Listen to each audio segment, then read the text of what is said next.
गुजरात की विशेष अदालत ने अहमदाबाद सीरियल ब्लास्ट केस में दोषी ठहराए गए 49 में से और 38 को फांसी और 11 को उम्र कैद की सजा सुनाई। फैसला आने के बाद गुजरात बीजेपी ने अपने आधारित ट्विटर हैंडल से एक रेखा चित्र पोस्ट किया जिसमें दाढ़ी टोपी लगाए हैं कई लोग एक साथ फांसी के तख्त पर दिखाए गए थे। इसका कैप्शन दिया गया था, सत्यमेव जयते, आतंकवादी को बख्शा नहीं जाएगा। इस रेखा चित्र पोस्ट करने के बाद दुनिया भर में इसको लेकर विवाद शुरू हो गया और लोग ट्विटर पर रिपोर्ट करना शुरू कर दिए। बीजेपी की आलोचना करते हुए अमेरिकी मुस्लिम स्कॉलर्स उमर सुलेमान ने लिखा है, जब सबसे बड़े लोकतंत्र की सत्ताधारी पार्टी या फोटोट्यूब करती है तो साफ हो जाता है कि हम किस दिशा में बढ़ रहे हैं। या पूरी तरह से भैया व स्कूलों में हिजाब बैन को लेकर जो हो रहा है वह फांसीवादी है, कानून और देश में रहने वालों के लिए सवालिया निशान बनता है।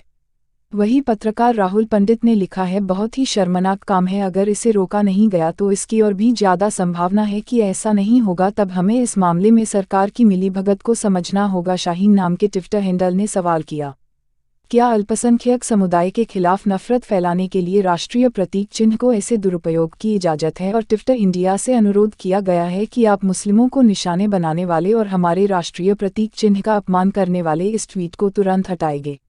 राना अय्यूब ने ट्वीट करते हुए अमेरिकी राष्ट्रपति जो बिडेन और उपराष्ट्रपति कमला हैरिस को ट्वीट करते हुए लिखा कि यह भारतीय प्रधानमंत्री नरेंद्र मोदी की पार्टी बीजेपी का ट्विटर हैंडल है। अमेरिका और अन्य लोकतांत्रिक देश मोदी और उनकी मुस्लिम विरोधी भावनाओं को बढ़ावा देने के लिए जिम्मेदार हैं। उन्होंने कहा कि आपकी चुप्पी हम सभी के साथ अन्याय कर रही है।